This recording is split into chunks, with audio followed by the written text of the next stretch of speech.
Shalom, saudara-saudari. Salam jumpa kembali dari channel ini, yaitu Panggilan Iman. Dan saya mau menyapa saudara di dalam kasih Kristus dan juga damai sejahtera Tuhan melimpah atas setiap pribadi kita yang percaya dalam nama Tuhan Yesus Kristus. Dan saya juga percaya bahwa setiap pembacaan Alkitab atau kebenaran-kebenaran firman Tuhan yang kita baca, yang kita dengar, pasti menguatkan iman kita. Mengapa? Karena hanya firman Tuhanlah yang memberikan kita pengharapan di tengah-tengah kehidupan yang berat, tengah situasi yang tidak enak atau yang sulit sekalipun. Dan hanya firman Tuhanlah yang memberikan kita jaminan, kepastian. Tahukah saudara bahwa hidup ini semakin hari, semakin lama, banyak orang yang gelisah, panik, takut, dan lain sebagainya. Tetapi dalam Yesus Kristus selalu ada jaminan. Amin. Dan kebenaran firman Tuhan yang saya mau bagikan mengenai seberapa besar respon hati dan hidup tentang Tuhan Yesus Kristus. Sekali lagi, bagaimana respon saudara ketika saudara benar-benar mengenal Kristus? Apa yang saudara alami secara pribadi? Atau saudara yang saat ini mendengarkan channel ini dari latar belakang keyakinan yang berbeda. Dan pertanyaan yang begitu penting untuk saudara, bagaimana saudara mengalami secara pribadi tentang Tuhan Yesus Kristus? Dan untuk lebih lanjut lagi, mari kita sama-sama mendengarkan kebenaran firman Tuhan. Tentu perkataan Tuhan Yesus, yaitu pembacaan Alkitab. Sebelumnya, mari kita selalu awali dengan doa. Mari kita berdoa. Tuhan Yesus, Allah yang hidup, Allah yang kami sembah, Allah yang esa, selalu ada bagi kami, dan hadirat-Mu, kehadiran-Mu, pribadi-Mu, tidak ada yang bisa membatasi. Dan semua kuasa di bumi, di alam semesta ini, tunduk kepada Tuhan. Bahkan kuasa setan, iblis, tidak sanggup melawan, mengalahkan Sang Maha Kuasa, Raja di atas segala raja, Yesus Kristus Tuhan. Terima kasih Tuhan, berfirmanlah bagi kami, sehingga firman-Mu yang kami dengar ada kuasa. Kuasa yang tidak terbatas. Dalam nama Yesus. Dan kami yang baru mendengar tentang kebenaran firman-Mu, Tuhan melawat, Tuhan menjamah hatimu, dan Tuhan pasti menuntun engkau, mengubahkan hidupmu, karena apa yang kami dengar setiap pembacaan firman-Mu. Urapi kami semua Tuhan, dalam nama Yesus. Haleluya. Amin. Puji Tuhan. Saudara, kita buka dalam kitab Injil Matius. Matius pasal yang ke-16, ayat 13, dan saya baca ayat demi ayat, sampai 20.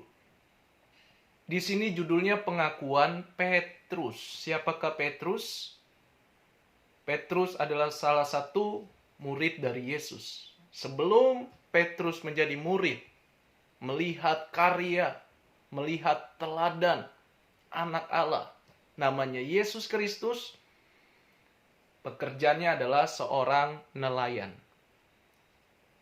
Tetapi ketika dia mulai percaya dan mengikuti Tuhan Yesus, hidupnya diubahkan. Dan dia sekarang dikenal menjadi penjala manusia. Membawa orang-orang kepada sorga, kepada kekekalan, kepada iman di dalam Tuhan Yesus. Penjala manusia, hidup, dan menjadi penjala jiwa-jiwa. Saudara, apapun pekerjaan, apapun latar belakangmu, kalau engkau mau menerima Yesus Kristus adalah Tuhan, pasti Dia punya rencana yang indah. Setiap kita yang percaya. Pengakuan Petrus. Ayat 13, setelah Yesus tiba di daerah Kaisarea Filipi, ia bertanya kepada murid-muridnya. Kata orang, siapakah anak manusia itu? Jawab murid-muridnya. Ada yang mengatakan Yohanes Pembaptis, ada juga yang mengatakan Elia, dan ada pula yang mengatakan Yeremia, atau salah seorang dari para nabi. Banyak orang yang mengatakan dia Yohanes, dia Elia, dia Yeremia, atau seorang dari para nabi. Nama-nama yang disebutkan adalah nama-nama yang punya pengaruh, punya dampak yang besar. Yohanes sebagai rasul, dan dia dihormati juga pada saat itu. Dan tentu yang disebut ini adalah seperti pengantara dari sorga. Kalau bahasa dunianya seperti dewa. Nah, saudara, Tuhan Yesus bertanya kepada mereka ketika mereka mengikuti teladan Tuhan Yesus, mengikuti pelayanan kepada Tuhan Yesus. Dan Yesus membuktikan, Yesus melayani banyak orang. Dan pada saat itu Yesus bertanya, dia adalah anak Allah. Dia bertanya, siapakah aku ini?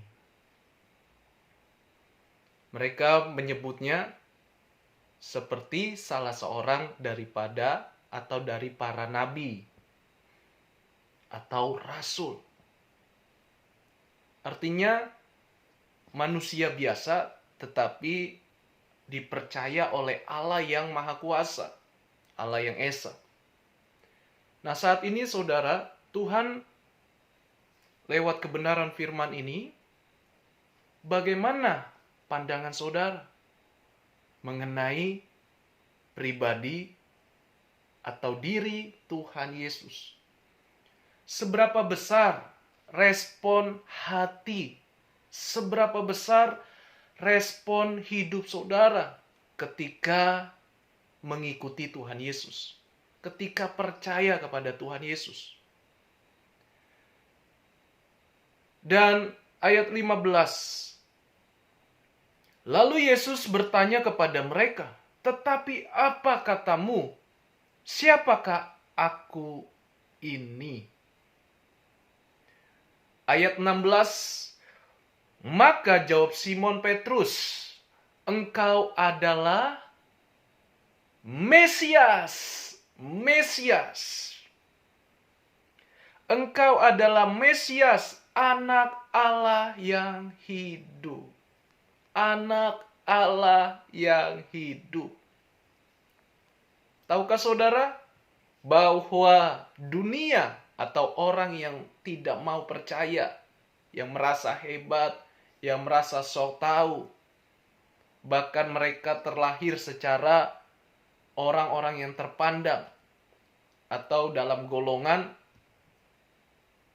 orang-orang yang punya nama, atau bisa disebut pemimpin-pemimpin agama atau agamawi.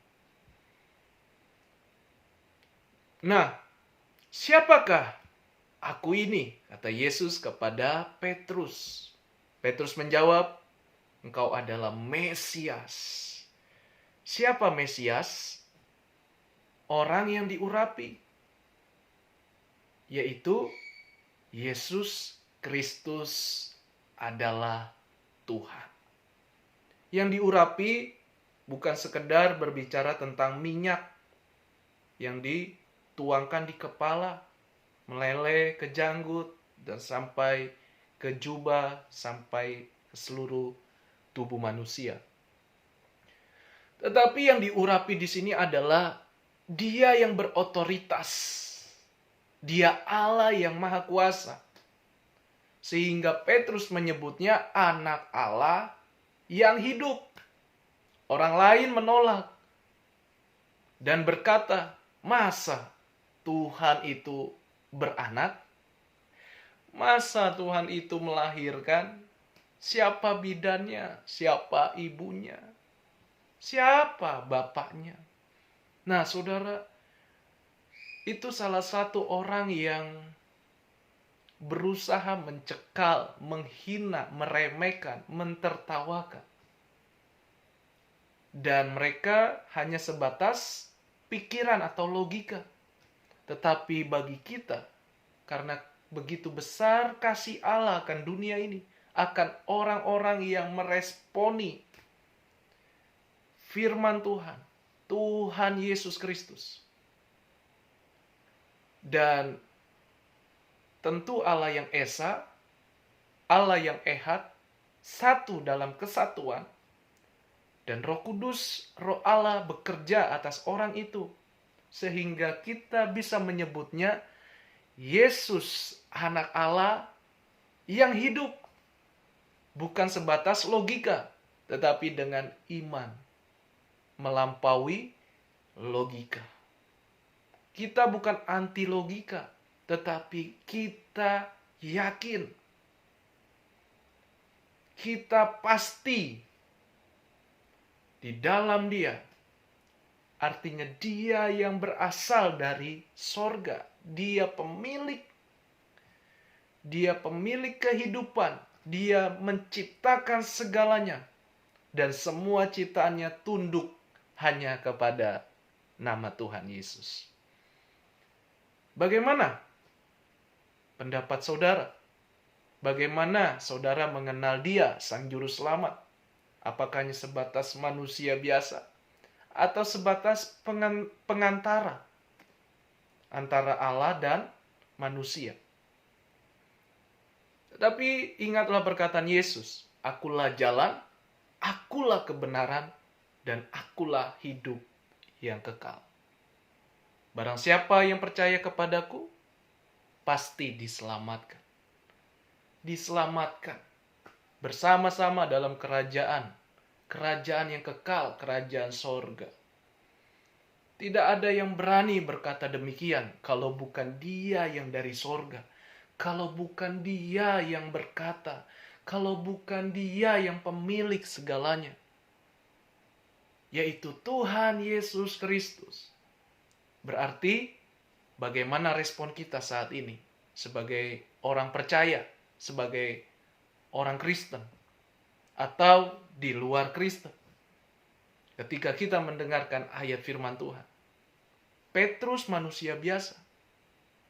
Tapi ketika Tuhan berkarya, ketika Tuhan melakukan banyak hal, dan Dia melebihi dari segala jawaban murid-murid yang lain, Dia berkata, "Engkau Mesias." Artinya engkaulah yang berotoritas. Engkaulah Allah yang hidup. Anak Allah yang berkuasa. Berarti setiap kita untuk mengenal Kristus adalah Tuhan, bukanlah ikut-ikutan. Bukanlah secara roh agamawi. Tetapi Roh Allah yang tinggal di dalam diri kita, maka menerangi hati dan pikiran kita. Sehingga kita memandang Tuhan bukan hanya sekedar nabi, pengantara, atau bahasa dunia yaitu dewa. Tetapi Dia adalah Allah yang hidup, Allah yang maha kuasa. Dan firman Tuhan mengingatkan kita, jangan ikut-ikutan, tapi alamilah secara langsung. Datanglah kepada Dia dengan kerendahan hati, dengan ketulusan hati. Kalau saudara yang sudah percaya, yang melayani Tuhan, tetap datang kepada Tuhan dengan segenap hati. Kasihilah Tuhan Allahmu dengan segenap hatimu dan dengan segenap seluruh kehidupanmu. Baru engkau bisa mengasihi manusia sesama. Karena ada Roh Allah tinggal di dalam diri kita. Jadi pertanyaannya, seberapa besar respon hatimu dan respon hidupmu tentang Tuhan Yesus? Apakah hanya sekedar manusia biasa? Apakah hanya sekedar penolong? Atau Dia benar-benar hidup? Dia benar-benar nyata dalam hidup saudara? Dia benar-benar mengubahkan hidup saudara, mengubahkan pikiran saudara dari segala roh keagamaan. Tahukah saudara, agama tidak menyelamatkanmu sekalipun engkau pendeta.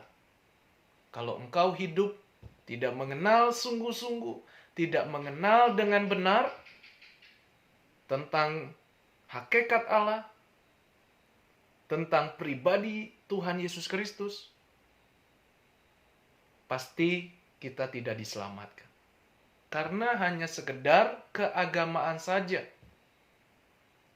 Tetapi Yesus datang bukanlah sekedar keagamaan, melainkan Dia menunjukkan kasih-Nya, menunjukkan keteladanannya, dan menunjukkan iman. Barang siapa yang tetap beriman, tetap percaya, pasti diselamatkan. Dan saya lanjutkan membaca firman Tuhan ini. Ayat 17. Kata Yesus kepadanya, "Berbahagialah engkau Simon bin Yunus, sebab bukan manusia yang menyatakan itu kepadamu, melainkan Bapa-Ku yang di sorga." Amin. Karena dari hati yang paling dalam, kalau bahasa rohaninya, rohnya Petrus sudah connect, percaya, respon yang benar kepada sorga, kepada Allah yang Esa. Bukan manusia, bukan kekuatan manusia, bukan sekedar akal manusia, tetapi engkau benar-benar, engkau betul-betul mengenal Dia, Allah yang Esa, Allah yang Esa, satu, unity, dalam kesatuan. Tidak bisa dipisahkan. Tetapi kita mengenal Dia dengan pribadi yang bisa dibedakan. Bapa sang pemilik, Yesus Kristus sang anak. Atau berasal dari Allah, Dia menjadi teladan. Dia adalah firman yang menjadi manusia, yang turun ke dunia dan memberikan teladan, menggenapi semua kebenaran firman Tuhan dalam perjanjian lama, kitab Kejadian, sampai perjanjian baru, kitab Wahyu. Bukankah Dia Allah yang hidup? Nah, saudara, saya lanjutkan. Dan aku pun berkata kepadamu. Atau saya ulangi, ayat 17. Kata Yesus kepadanya, "Berbahagialah engkau Simon bin Yunus, sebab bukan manusia yang menyatakan itu kepadamu, melainkan Bapa-Ku yang di sorga. Dan aku pun berkata kepadamu, engkau adalah Petrus, dan di atas batu karang ini aku akan mendirikan jemaatku, dan alam maut tidak akan menguasainya." Tuhan Yesus menyebut Petrus adalah Simon Petrus, yang artinya batu karang. Dan batu karang yang dimaksud adalah di mana Tuhan punya tujuan yang mulia dari atau untuk Simon Petrus. Tidak ada yang dapat mengalahkan, menghancurkan, membatalkan, mengalahkan, melawan. Karena batu karang berbicara tentang sesuatu yang kuat, yang kokoh, yang teguh, dan tidak bisa dihancurkan oleh apapun. Sebagai gambaran, sebagai contoh, sebagai ilustrasi. Kalau sekarang orang-orang percaya berkumpul dalam ibadah ke gereja. Tetapi sesungguhnya ibadah yang sejati adalah hidup saudara. Tuhan mengasihi gereja yang besar. Tuhan juga mengasihi gereja yang kecil atau yang dibangun dengan gubuk. Karena Tuhan melihat manusia yang percaya kepadanya. Bagaimana respon saudara?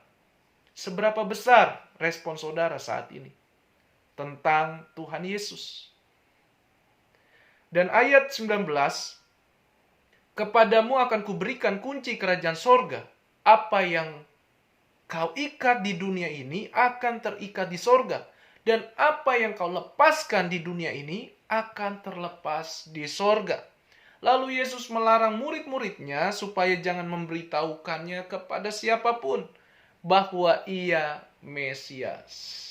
Ya, apa yang kau ikat di dunia ini akan terikat di sorga. Apa yang kau lepaskan akan terlepas di sorga. Apa yang kau ikat saat ini? Apa yang kau percayai setiap janji Tuhan? Apakah engkau ikut-ikutan saja? Apakah engkau berjalan dalam keagamaan saja? Atau sebaliknya, engkau benar-benar mengenal Dia, sungguh-sungguh mengasihi Dia, sungguh-sungguh percaya. Bukan hanya sekedar penolong, tetapi Dia Allah yang berkuasa, Allah yang maha kuasa. Tahukah saudara, kalau kita hanya sekedar mengerti, mengenal Dia sebatas penolong, suatu kelak kita bisa kecewa. Mengapa? Karena dunia ini terus berjalan. Setiap waktu selalu ada tantangan. Seandainya saudara tidak ditolong Tuhan, bagaimana respon saudara? Pasti saudara marah, saudara kecewa dengan Tuhan, bahkan saudara menyalahkan Tuhan. Siapa kita? Kita manusia yang dibuat dari debu tanah, tidak ada kemampuan, tidak ada kekuatan kita, sekaya apapun kita, sehebat apapun kita. Kalau Tuhan sudah ambil nyawa kita, kalau Tuhan sudah hembus tiup hidup kita, selesai kita saudara. Hidup kita lenyap, hancur-hancuran. Tapi karena Dia begitu mengasihi kita, begitu cintanya yang tidak terbatas, tidak bersyarat, hanya cukup kita mengasihi Dia, hidup benar-benar tentang kebenaran firman Tuhan. Bagaimana respon saudara saat ini? Apakah saudara hanya ikut-ikutan?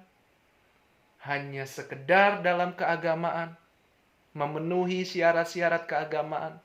Atau saudara benar-benar bertumbuh iman percayamu di dalam Tuhan? Bagaimana respon saudara? Saya akan bacakan di kitab 1 Petrus pasal 2 ayat 21. Sebab untuk itulah kamu dipanggil karena Kristus pun telah menderita untuk kamu dan telah meninggalkan teladan bagimu supaya kamu mengikuti jejaknya. Ia tidak berdosa, ia tidak berbuat dosa dan tipu daya.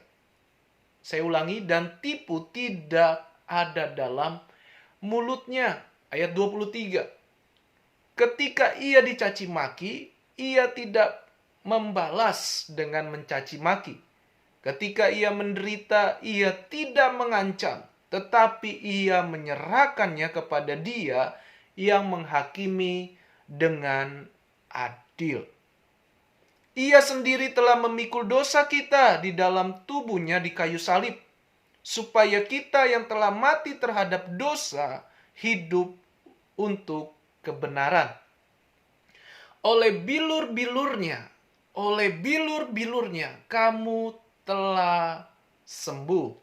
Sebab dahulu kamu sesat seperti domba, tetapi sekarang kamu telah kembali kepada gembala dan pemeliharaan jiwamu. Saudara, mengikut Yesus pasti mengalami aniaya atau menderita. Dan penderitaan ini luas, dari lingkup luar atau lingkup hidup manusia, dari roh atau jiwa atau fisik atau tubuhmu mengalami aniaya. Yaitu aniaya itu baik. Mengapa? Karena dia membentuk hidupmu, melatih hidupmu untuk kokoh seperti batu karang. Engkau tidak mudah terbawa arus. Engkau tidak mudah terombang-ambing dengan banyaknya pengajaran yang membawa nama Tuhan Yesus. Tanda kutip. Engkau tidak mudah terombang-ambing. Engkau tidak mudah disesatkan. Engkau tidak mudah terbawa arus. Karena Yesus pun memberikan teladan. Barang siapa yang mengikuti Yesus pasti mengalami penderitaan aniaya. Tapi jangan takut. Mengapa? Karena iman, percayamu. Tuhan melihat semuanya itu. Tuhan pasti segera menolongnya. Karena Dia Maha Kuasa. Makanya saya mengingatkan kembali. Bagaimana respon saudara? Sebesar apa sih Tuhan Yesus terhadap dirimu? Apakah engkau hanya ikut-ikutan? Apakah engkau hanya sekedar menganggap Dia penolongmu saat engkau menderita? Tapi banyak orang diberkati berlimpah-limpah, lupa dengan Tuhan Yesus. Nah, saat ini Tuhan memberikan teladan. Ketika dicaci maki, Dia tidak membalas. Hebat gak? Ketika Dia menderita, Dia tidak mengancam, tetapi menyerahkan kepada sorga. Dan Tuhan Yesus di sini posisinya Dia mau disalib. Karena Dia harus mengalami hal ini. Sebab hanya oleh darahnya sebagai lambang, sebagai simbol dan sebagai gambaran bahwa satu-satunya keselamatan hanya melalui Tuhan Yesus. Darah berbicara tentang nyawa. Nyawa berbicara tentang kehidupan. Kehidupan yang kekal. Karena hidup ini hanya sementara.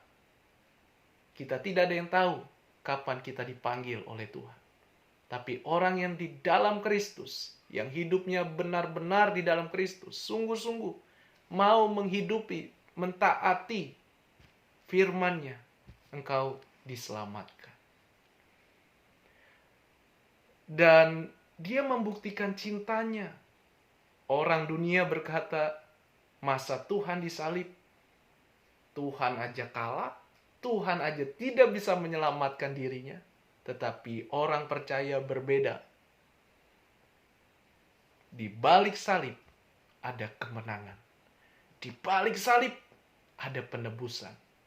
Sehingga manusia tidak pusing, tidak susah-susah payah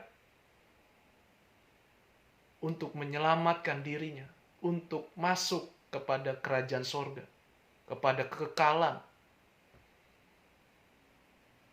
Hanya karena kasih Tuhan yang kita responi. Karena usaha manusia, perbuatan apapun manusia tidak bisa masuk. Saya berikan contoh. Presiden punya istana. Sehebat apapun kita, kalau presiden tidak izinkan masuk, kita tidak bisa masuk, saudara. Demikian kepada Tuhan. Sehebat apapun manusia, tidak bisa masuk kalau kita tidak ada dalam Kristus. Jadi berbahagialah engkau yang saat ini menerima Yesus Kristus adalah Tuhan. Yang dulu kita tersesat, yang dulu hidup kita gelap, tapi sekarang hidup kita ada dalam anugerah Tuhan, kemuliaan Tuhan, dan dalam kerajaan Allah yang kekal. Tuhan Yesus memberkati kita semua. Mari sama-sama kita renungkan firman Tuhan ini, kita hidupi, dan kita semakin melekat dengan pribadi Tuhan Yesus. Mari kita berdoa untuk mengakhiri firman Tuhan. Tuhan Yesus, terima kasih buat kebenaran firman-Mu. Kami tidak mau hanya sekedar ikut-ikutan atau roh keagamaan. Sekedar menjalankan rutinitas. Menjalankan sekedar tata cara ibadah. Tetapi sesungguhnya hati hidup kami belum mengalami Kristus. Belum berubah. Belum bertumbuh. Tapi saat ini kami yang mendengarkan firman-Mu, kami mau bertumbuh, kami mau diubahkan, kami mau dituntun firman-Mu, kami mau tetap taat sekalipun diri kami tidak sempurna. Tetapi Roh Kudus yang akan menuntun, menguatkan, menyempurnakan sampai Engkau memanggil diri kami pulang ke sorga. Tuhan tolong kami, Tuhan mampukan kami berjalan bersama dengan. Terima kasih Bapa. Dalam nama Yesus, bawa kami untuk setia karena Tuhan Yesus sudah setia. Dan Engkau adalah anak Allah yang hidup, Mesias yang diurapi, berotoritas, memiliki segalanya, memiliki kuasa. Haleluya. Amin. Puji Tuhan. 32 menit saya membagikan renungan firman Tuhan.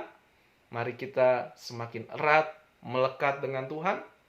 Bukan sekedar ikut-ikutan, tetapi Dia adalah Tuhan Yesus yang hidup, yang berkuasa atas hidup saudara. Jangan lupa untuk klik like, tombol jempolnya, dan komentar yang baik, atau dukungan apa saja, permohonan doa, silakan tulis di kolom komentar. Dan jangan lupa subscribe supaya tidak ketinggalan renungan firman Tuhan yang menguatkan kita. Dan juga share lewat handphone saudara ke banyak orang agar selalu menjadi berkat. Tuhan Yesus memberkati kita semua. Shalom.